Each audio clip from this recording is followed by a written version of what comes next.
ప్రియులారా, ప్రార్థన చేసుకుందాం. పరిశుద్ధుడా, మీ పరిశుద్ధ నామానికి వందనాలు, స్తోత్రాలు. ఈ ప్రాతకాల ఆరాధనలో నాయన పాల్గొన్నటువంటి నాయన ప్రతి కుటుంబాన్ని ప్రభువా మీరే ఆశీర్వదించండి, దీవించండి.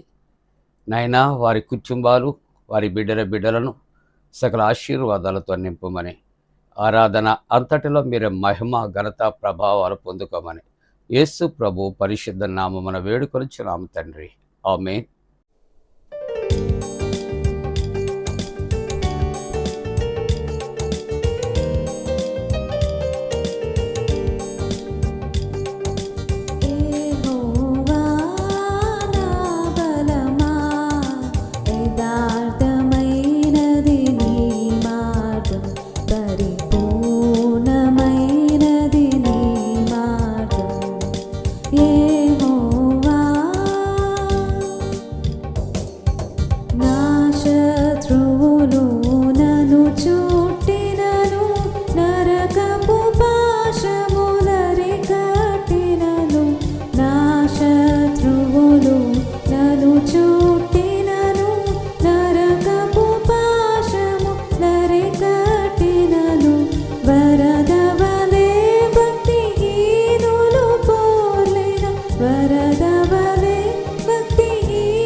ప్రియులారా, ప్రభు పేరిట మీకు శుభాలు. జన్మదినాలు, వివాహ దినాలు జరుపుకుంటున్న కుటుంబాలకు యేసుక్రీస్తు ప్రభు పరిశుద్ధ నామమున పండు prince and sisters YouTube channel ద్వారా శుభాలు మీకు తెలియజేస్తూ ఉన్నా. మీ కొరకు ప్రార్థన చేస్తా ఉన్నా. దేవుడు మిమ్మలను దీవించునుగాక. మంచిదండి, అంతా క్షేమంగా ఉన్నారా? ఎండలు చాలా తీవ్రంగా ఉన్నాయి కాబట్టి ఆరోగ్యాన్ని జాగ్రత్తగా మనం కాపాడుకోవలసిన బాధ్యత ఉంది. వాటి అన్నిటికన్నా ముఖ్యంగా మన క్షేమము కొరకు, ఒకరి క్షేమము కొరకు ఒకరు ప్రార్థన చేయవలసినటువంటి బాధ్యత ఉంది అని జ్ఞాపకం చేస్తూ ఉన్నాను. మంచిదండి. ఈ ప్రాతకాల ఆరాధన కొరకు ఏర్పాటు చేయబడిన పరిశుద్ధ లేఖనాన్ని చదువుకుందాం. అందరము కూడా పరిశుద్ధ గ్రంథాలు తెరచి యోహాను సువార్త 10వ అధ్యాయము, యోహాను సువార్త 10వ అధ్యాయం 11వ వచనాన్ని చదువుకుందాం. నేను గొర్రెలకు మంచి కాపరిని. మంచి కాపరి గొర్రెల కొరకు తన ప్రాణము పెట్టును. ప్రియమైన దేవుని కుటుంబీకులారా, మనము గత దినాలు మంచి కాపరి, గుడ్ షెపర్డ్ కొరకు మనం వాక్య ధ్యానం చేశాం. మంచి కాపరి తన గొర్రెల కొరకు ఎంత శ్రద్ధాశక్తులు కలిగి ఉంటాడో మనం చూచాం. మంచి కాపరి గొర్రెల పట్ల ఉన్న బాధ్యతలు ఏమిటో మనం చూచాం. ఈ తదుపరి ఈ వాక్య భాగములో మనం చూస్తూ ఉంటూ ఉన్నప్పుడు ప్రియులారా, ఈ మంచి కాపరులతో పాటుగా ఇక్కడ ఉన్నటువంటి మరొక కాపరి మనం చూస్తున్నాం. దొంగ కాపరి అయిన వ్యక్తులు, జీతగాళ్ళు అయిన కాపరుల కొరకు మనం చూస్తూ ఉన్నాం. కాపరి యొక్క బాధ్యత ఆలోచన చేస్తే, మంచి కాపరి తను ఒక చర్మపు సంచిని కలిగి ఉంటాడు. మందలను తోలుకుని వెళ్ళే సమయంలో ఆ దినము ఆహారం తీసుకుంటానికి, లంచ్ బాక్స్ పెట్టుకుంటానికి ఒక చర్మపు సంచి తన చేతికి ఉంటుంది. తన చేతిలో ఒక దుడ్డికర్ర దండము ఉంటుంది. ఆ దండముతో మృగాలను కాపాడుతూ ఉంటాడు. మరొక కర్రతో అతడు చెట్టు కొమ్మలను వంచి వాటికి ఆహారముగా అందిస్తూ ఉంటాడు. మంచి కాపరి తన మందలను సాయంకాలం వేళ సామాజిక గొర్రెల దొడ్డు ఎద్దకు తోలుకొని వచ్చి తన చేతిలో ఉన్నటువంటి దండాన్ని ఆ దొడ్డి గుమ్మానికి ఉన్నటువంటి రెండు మరి యొక్క నిలువు కమ్మెలకు అడ్డుగా భూమికి కొంచెం ఎత్తులో తన చేతిలో ఉన్నటువంటి ఆ దుడ్డి కర్ర అడ్డుగా ఉంచుతాడు. దానికి కారణం ఏమిటి అంటే, ఈ గొర్రెలు మందలన్నీ ఒకేసారి లోపలికి ప్రవేశించటానికి వీలుండదు. దానివలన ఉపయోగం ఏమిటి కాపరికి అని ఆలోచన చేస్తే, ఎన్ని గొర్రెలు ఉదయకాలము వాటిని అడవులకు తీసుకుని వెళ్ళాడు, తిరిగి ఎన్ని గొర్రెలు వచ్చాయి అనేవి లెక్క చూడటానికి ఈ అడ్డుగా ఉంచినటువంటి కర్ర, నేలకు కొంచెం ఎత్తులో ఉంచినటువంటి కర్ర క్రింద నుండి గొర్రెలు లోపలికి ప్రవేశిస్తూ ఉంటున్నప్పుడు గొర్రెలను లెక్క పెడుతూ ఉంటాడు. రెండవది ఏది బలహీనంగా ఉంది, మూడవది ఏది గాయపడింది అన్నది చూచుకుంటాడు. ఆ తరువాత అక్కడ ఆ గొర్రెల మందకు ఒక ద్వారపాలకుడు ఉంటాడు. అతని దగ్గర కీ అండ్ లాక్, తాళము చెవి ఉంటుంది. తాళము వేసి తాళపు చెవి తన దగ్గర ఉంచి అతడు కావలి ఉంటాడు. కాబట్టి కాపరి యొక్క శ్రద్ధను మనం చూస్తూ ఉన్నాం, కాపరి యొక్క బాధ్యతలు చూస్తున్నాం. కానీ ఇక్కడ యోహాను సువార్త 10వ అధ్యాయం 10వ వచనంలో చూస్తూ ఉన్నప్పుడు, గొర్రెల దొడ్డిలో ద్వారమున ప్రవేశింపక వీరి యొక్క మార్గమున ఎక్కువవాడు దొంగయు దోచుకున్నవాడు. కాపరి మంచి కాపరి, ఈ మంచి కాపరి ప్రభు అని చెప్పుకున్నాం. తరువాత తక్కిన కాపరులు ఉంటున్నారు, వారిలో దొంగ కాపరులు ఉన్నారు. జీతానికి కావలి కాసే కాపరులు ఉన్నారు అనే మాటలు. ఈ దొంగ కాపరి తన యొక్క యాటిట్యూడ్ ఎలా ఉంటుంది, తన పరిస్థితి ఎలా ఉంటుందంటే, గొర్రెల దొడ్డిలో ప్రవేశించేవాడు ద్వారాను ప్రవేశిస్తాడు. కానీ దొంగ కాపరి ఏం చేస్తాడంటే, గొర్రెల యొక్క దొడ్డిలో ద్వారములో ప్రవేశింపక వేరొక మార్గమును ఎక్కువవాడు దొంగయు దోచుకున్నవాడు అనే మాటలు ఇక్కడ స్పష్టంగా వ్రాయబడుతూ ఉన్నది ప్రియులారా. వాడు వచ్చేది గొర్రెలను దోచుకుంటానికి, దొంగతనం చేయటానికి. అతడు వస్తాడు, అతడు ద్వారాన్ని కాకుండా దొడ్డి దారిలో తాను దొంగ మార్గంలో వస్తూ ఉంటాడు. 10వ అధ్యాయం 7వ వచనంలో చూస్తే, నాకు ముందు వచ్చిన వారందరూ దొంగలు దోచుకుని వారునయ్యున్నారు. ప్రియులారా, 10వ అధ్యాయం 10వ వచనంలో దొంగతనం చేయటానికి వస్తాడు అని చెప్పబడుతున్నారు. హత్య చేయటానికి వస్తాడు, నాశనము చేయుటకు వస్తాడు, అంతే తప్ప మరి దేనికి కూడా రాడు అని ఇక్కడ దొంగలుగా ఉన్న కాపరుల కొరకు ఇక్కడ వ్రాయబడుతూ ఉన్నట్లుగా చూస్తూ ఉంటూ ఉన్నాం. అంతేకాకుండా మరొక కోవకు చెందిన కాపరులు ఉన్నారు. ఈ కాపరత్వాన్ని జీతానికి చేసే కాపరులు ఉన్నారు అని చెప్పబడుతూ ఉన్నది. వీరి కొరకు క్లుప్తంగా ఆలోచన చేస్తూ ఉంటూ ఉన్నప్పుడు యోహాను సువార్త 10వ అధ్యాయం 12వ వచనములో జీతగాడు అంటూ ఉన్నాడు. జీతగాడు అనేటప్పటికి టైం టు టైం బాధ్యత రహితముగా ఉంటాడు.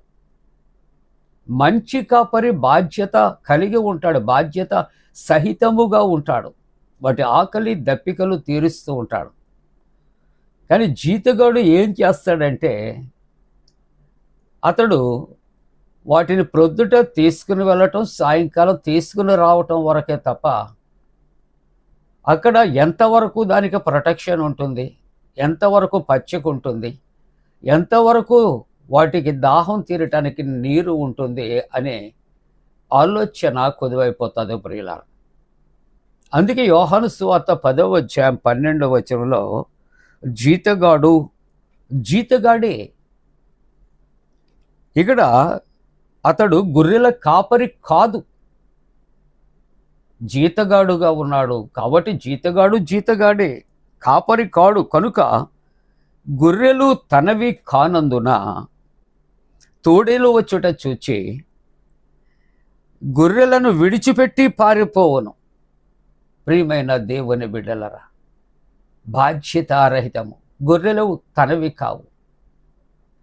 కాబట్టి ఏ మెకము వచ్చినా, ఏ తోడేలు వచ్చినా, ఎత్తుకుని పోయినా, గాయపరచబడినా నా ప్రాణానికన్నా ఇది ముఖ్యం కాదు అనుకుంటాడు. తన ప్రాణాలు కాపాడుకుంటానికి గొర్రెలు ప్రాణాలు పోయినప్పటికీ కూడా అతడు విచారించవలసిన అవసరత నాకు లేదు అని అనుకుంటాడు. ఎందుకంటే అతడు జీతగాడు. ప్రియమైన దేవుని యొక్క విశ్వాసులారా, కనుక ఈ జీతగాడు ఏం చేస్తాడు అంటే అతడు గొర్రెల కాపరి కాదు కనుక తోడేలు వచ్చుట చూచి గొర్రెలను విడిచి పారిపోతాడు ప్రియులారా. ఎందుకంటే తన ప్రాణానికి హాని కలుగుతూ ఉందని. కానీ 10వ అధ్యాయం యోహాను సువార్త 13వ వచనంలో అంటాడు, జీతగాడే కనుక గొర్రెలను గూర్చి లక్ష్యము చేయక పారిపోతాడు. అది అతని యొక్క బాధ్యత. అంతవరకే తీసుకొస్తాడు, మేపుతాడు, తీసుకుని వెళ్ళిపోతాడు, అంతే. తోడేలు వచ్చింది, ఎత్తుకుని పోయింది అని చెబుతాడు, అంతే. కానీ మంచి కాపరి తన గొర్రెకు హాని కలిగిన, గాయము కలిగిన, ఆకలి వేసిన, దప్పిక కలిగిన, అది కాపరికి అతనికే ఇది కలిగిందన్నట్లు అతడు భావిస్తూ ఉంటాడు. అందుకని వాటి పట్ల బాధ్యత కలిగి ఉంటాడు. కానీ గొర్రెల కాపరి, దొంగ కాపరిలు ఉంటారు. వాళ్ళు హత్య చేయటానికి, నాశనం చేయటానికి, దొంగిలించటానికి మాత్రమే. జీతగాడే తోడేలు వచ్చాడు చూచి వాడు పారిపోతాడు.